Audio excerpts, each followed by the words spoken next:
All right, welcome back everybody to Oshkosh Live. Thanks for joining us here again. And on stage we've got some friends of ours from Middle Tennessee State University. And it's really wonderful to have these guests because we're also a Tennessee-based company, so we're kind of neighbors here in the volunteer state. But Middle Tennessee State University is one of the largest aviation universities in the country. So it makes perfect sense here at Airventure to bring on the people that know aviation best and are training the next generation of pilots, but it's even more than just pilots. And we're going to talk a little bit about that. So I guess our Dr. Mark Byrnes, the Provost and Chief Academic Officer, and a good close personal friend of mine, maybe I shouldn't have said that. Oh my gosh, now we've done it. Andrew Oppmann, he's the Vice President of Marketing and Communications. So tell us a little bit about MTSU for people that don't know. How did MTSU become this powerhouse, this juggernaut now in aviation? Well, a little bit about the university first. We are what our name implies, Middle Tennessee State University. We were in the middle of Tennessee, 25 miles southeast of Nashville. And for a major comprehensive university, we are one of the, we offer something for everybody. We were talking about 300 college degree options, but we've got this kind of weird and wonderful thing about MTSU. We've got a few of these signature programs that you kind of look at us and you're just going to go like, you have that? And one of those things is aerospace. And Mark, I mean, it's your biggest major, right? Right, we've got about 1,200 majors in our aerospace department. 1,200 just in aerospace? 1,200 just in aerospace. So our total population is 20,000 more or less. So it would require math, but it's more than it's more than 5% of our total student population are aerospace students. So we're really excited about that, proud of that. We, of course, as a university, offer almost anything you would want. And so we have this whole range of options for students. But as Andrew talked about, we have a handful that will draw students from around the country and really around the world. And aerospace is one of those. So our presence here at EAA has been a really important thing for us, and we just are happy to be here. Okay. So one of your natural questions is, how come MTSU in flight school, right? World War II. World War II. We're celebrating our 81st year as a flight training school. And an Army Air Corps base nearby, they were looking for a source of pilots, and they tapped us on the shoulder and said, listen, we need you guys to start focus on flight training. So from World War II is really where we began to grow. You and I have Civil Air Patrol in common. We'll probably talk about it in a second, but after the war, we realized we had a good thing going, and we started to invest continuously in it, and really we've seen the payoff of that investment in becoming, like you said, one of the largest public university flight training programs in the nation. So that's really interesting, and we're going to talk a little bit about pilot recruitment and pilot training in another segment with Airline Geeks, but one of the things I'm intrigued about is all these majors for non-flying aviation careers. What are some of those, especially your signature, what are those signature ones? If you're talking about in airsppace, I've got to defer again to the provost. He knows our majors and concentrations. I'm looking for journalism people. We need journalists to fly. Well, we've got a great journalism school as well.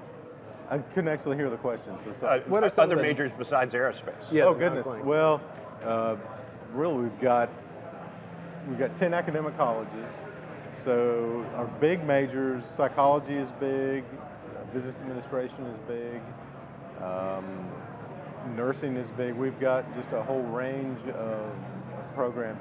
Ones that will draw students from some of our signature programs are College of Media and Entertainment, where journalism is housed, also has audio production, video and film production, recording industry management. We're just down the road from Nashville, and so that's a really attractive program in which we place students in positions in and around Music Row.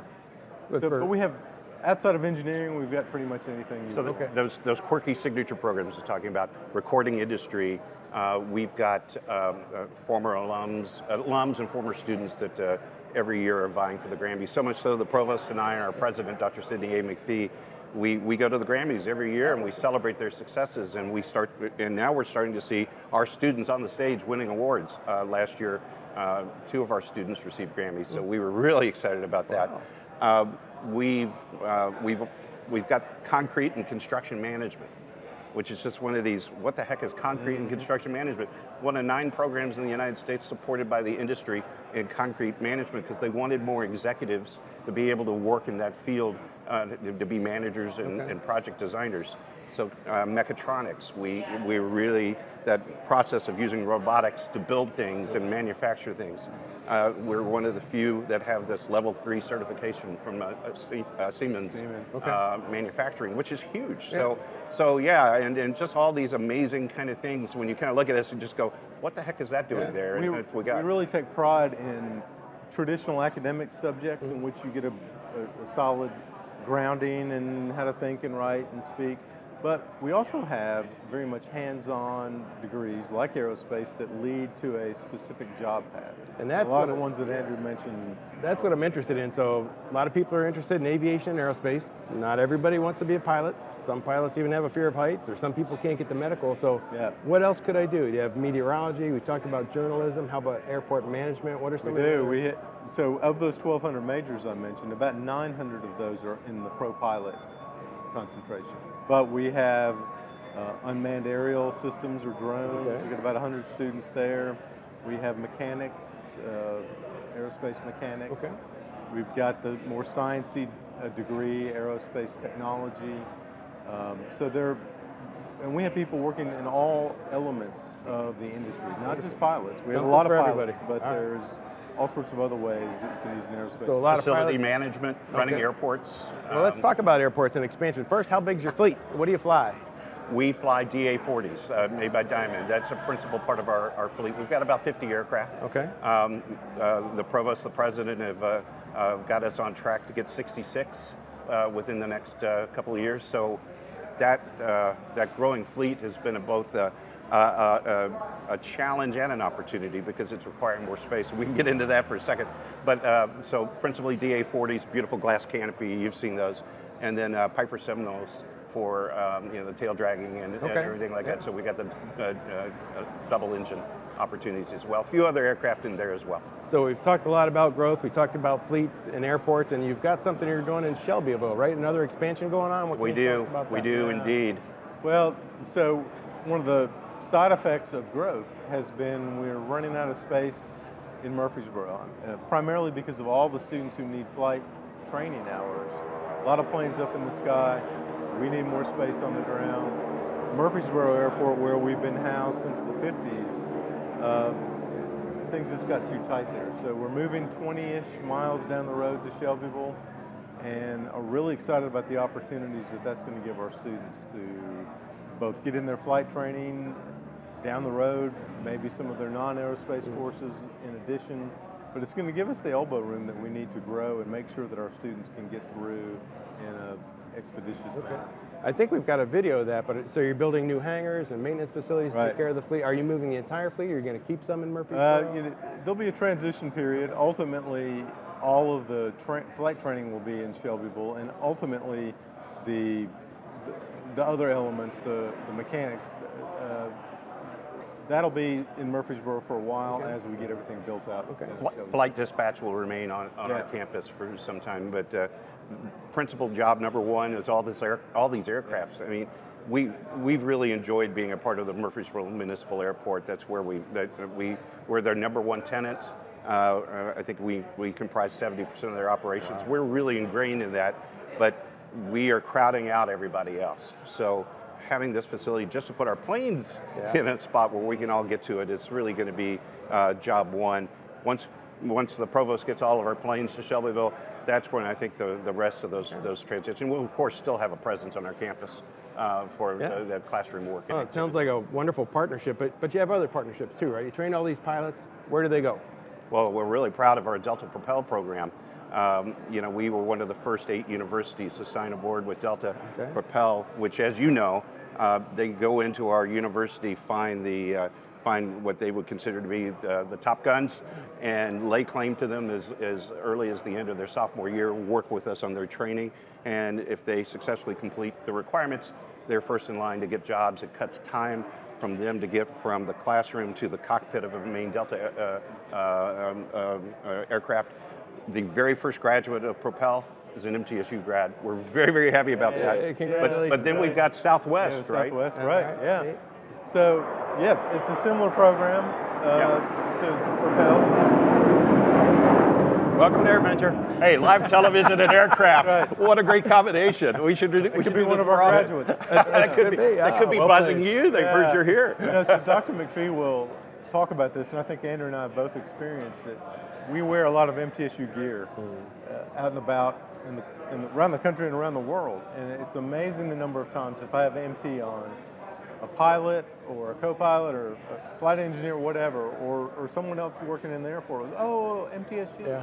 They either know it or a lot of them are actually our grads. And so it's really gratifying to see our students, our graduates who we've trained in Murfreesboro, soon to be Shelbyville also, out in the industry doing great stuff. Yeah. And what's really so cool about that story is telling Dr. McPhee, our president, has been president for almost 25 years. So we've got 4,000 alums of the aerospace program, and he travels because of his job a lot, and he wears the gear like Mark says. I mean, almost invariably, and I've been on a lot of trips with him, somebody comes across and says, I have a picture of you handing me my degree. And Dr. McPhee goes, what year? Oh, 2004. And Dr. McPhee goes, oh my gosh, I've been doing this for a long time. Stop asking that question. But it's really just the reach of our aerospace alumni program. That's why EAA is so important to us. They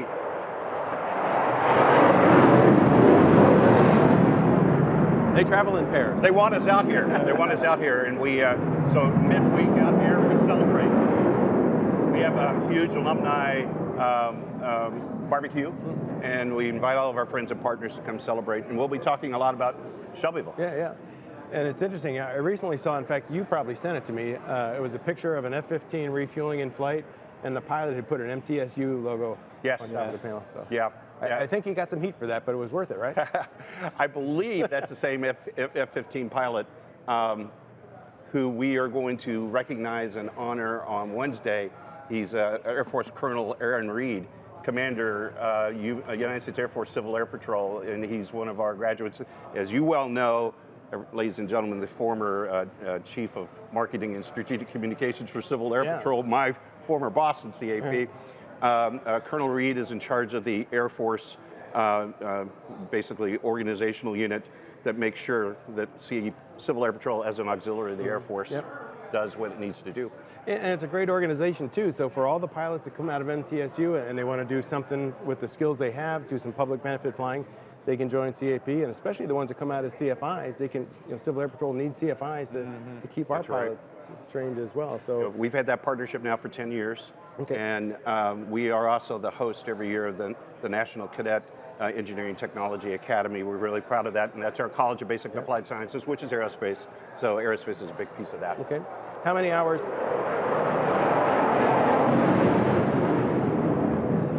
That is cool, right? We're all sitting here with smiles on our It's faces. cool. I mean, that's a cool thing. I mean, The problem is I can't have an earplug in. In fact, our next segment's on airports too. So real quickly, just how many hours does a student graduate with, and what ratings do they have when they man, I'm going to look to the provost who's probably going to phone a friend. Well, but they're ATPs. yeah. So I'm a political scientist by training, so much of what you're saying is a foreign language to me. All that information is on our website, mtsu.edu. Perfect. Andrew mentioned Propel, I think, in how participation in that cuts the number of hours students have to get to actually get certified to fly. Fast track, big flights. Yeah. And Destination 225 with Southwest is kind of following along that way too. The biggest thing that we tout, of course, you would expect us to do this, is our pilots graduate with a true university degree, and we'd like to think that prepares them not only to fly the aircraft, but also careers that could go beyond their time in the aircraft. Yeah, you never know where life is going to take you. That's right. And so to have a 4-year college degree in addition to all the flight certification, we think is really important. It is. It's always good to have something to fall back on, and aviation is something you can do for your lifetime, and even if you don't do it as a career, you can still be leveraging your CFI ticket and bringing other people along. So That's right. Yeah. That's right.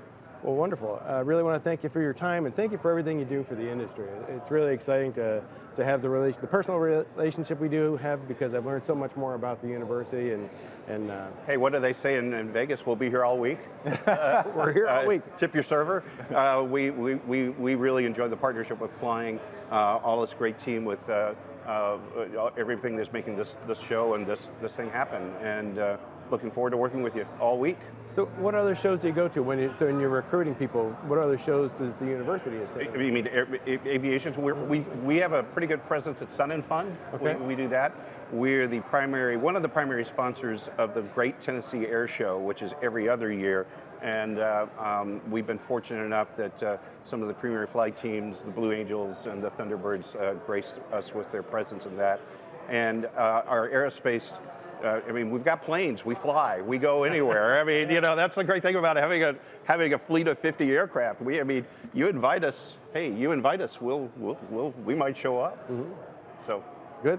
I'd love to know how many gallons of fuel you burn a year. I'm hoping you're not paying pump prices for your fuel. What do they say in marketing? Don't answer questions you don't know. But I bet you it's a big number. Yeah. But that's great for the Shelbyville airport, right? You're going to be a big economic boom, so you're a huge economic boom. Well, right. We have calculated in the past the economic value of our aerospace program. And that's part of the thing that we talked about with Shelbyville is that, look, not only does it bring greater visibility to the program, to the city, but you're going to get some tremendous economic benefits out of students buying lunch, but us buying fuel, all the financial arrangements that we have to be there. So it's a major economic engine. All right. With your move to Shelbyville, does that require some airport improvements, runway extensions? Yes, hangars? yes, and we're very fortunate. You know, the video clip you ran, you saw our Governor Bill Lee, our delegation in the Tennessee General Assembly representing our area. We were able to secure an initial allocation of about $65 million and then some additional dollars in just this last session for the Shelbyville Airport. So the great thing about this investment is that the Shelbyville Airport is going to be getting some amazing state-of-the-art renovations and enhancements. They've probably taken them years to get this. It's totally accelerating now. But we're really grateful that we were able to capture the imagination of our legislative leadership and say, hey, we've got something you really need to invest in because we're here. I mean, look at us. We're talking to Randy on live television. This is great.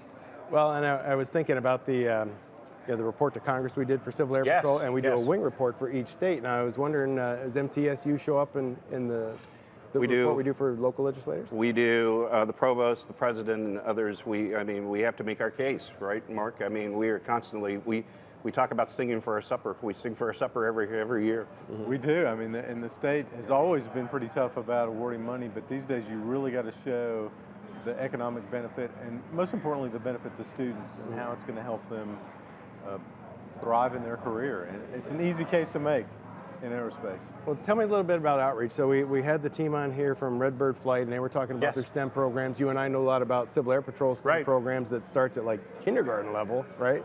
What kind of outreach do you have before students actually sign up to join your school for 4 years? Well, we have all sorts of recruitment and educational programs that we do for all students, not just for potential aerospace students, but we go around 14-ish. That's four states, 14 cities. Yeah, we have a bus tour we call the True Blue Tour. Here we go. Yeah, I mean, the provost, the president, myself, a few others, and we go on the road. Particularly, aerospace is one of the draws. They come out there.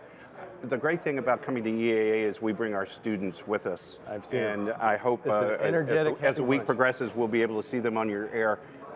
They are our best ambassadors, and they really do a really good job of not only connecting with the student in the cockpit, but we send them to high schools. We'll go to pretty much any place on the drop of a hat. We became active in Civil Air Patrol because we got a call from a mom saying, hey, we want you to come out and talk to our cadets about aerospace program. And we recognized the provost, the president, and I just said, well, why aren't we doing more of this? And that program, we're also active with other youth groups as well. And aerospace is a draw. I mean, those planes, those DA-40s, are beautiful. They are. It's an easy sell, I got to tell you. Yep. Compared to, well, I won't name it, some of our programs that are harder sells, but in a sense, every time a plane flies by, I want to do that. They're distinctive. The Diamonds are a distinctive looking plane, and that's and are those the diesel engine? Advertising. What's that? Are they the diesel engine on the Twins? Oh Lord, you're going to be asking. I get a shout out to a friend. Hey Jared, we diesel? Jared's gone. Yes. It's on the website. That's right. You mentioned True Blue, and that made me think. You're also a broadcast guy. You have your own television studio. Yes. What do you broadcast? Well, a lot of universities have this. We have what's called a public educational governmental channel, called a PEG channel. And True Blue TV is what we call it. There we go. Okay. We do primarily campus broadcasting. All of our events and activities, educational programming from our colleges, our special events. But we also have a nice exchange with other universities with similar programming. A lot of the videos that you see are done by our production team, which is very similar to yours and this setup you have. We also do some public affairs shows that we distribute on a network of these channels. Out of the Blue is the show I host, which is about MTSU. A lot of blue in all of our titles, by the way. That's not an accident. Right? We love that. That's not an accident. So, these days, just like what you guys are doing at Redbird, you've got to think through how can we tell our message on different platforms. All the time we're looking at those things. And aerospace, why I'm really proud about them coming out to this is our 7th year. It is really a concerted presence out here. We've been out here for years, but really kind of more just showing up. But having a tent, matter of fact, we're right next to Flying Magazine. I saw you. What we love about Flying Magazine, we're all right behind the control tower, right on the flight line, and we're able to kind of get up there. But having that rally point for our alums has really just been a great opportunity. So my job here is I'm going to be capturing video of our work with our alumni and out here having fun. And that becomes part of our recruitment materials, and we show those on the television station and everywhere. All right, well, thank you.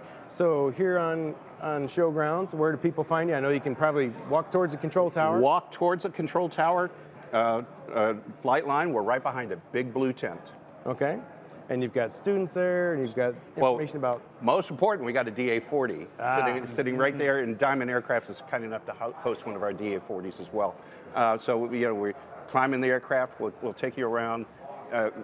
What we love is when alums bring their kids out and others bring their kids out and they're climbing through the aircraft. Yep. Here I am, and they can see themselves in that environment. So we have students and faculty members there manning the tent. Okay, that's right. And very happy to talk about the program, the university. Yeah, while we're off hobnobbing with you, we've got people doing real work back at that tent, talking to people. Okay, so for anybody listening, joining us online, if you're grandparents, parents, and you're thinking about maybe where to steer your kids in a career, sounds like MTSU's got something for everybody if your heart is in the sky. It is, it is. We're really proud that we offer, like we said, a great aerospace program, but so many other wonderful programs. Come to a university like MTSU and you can find your blue. You know what you're going to do. You got it in there again, didn't you? Find your blue. Find your blue. Blue skies.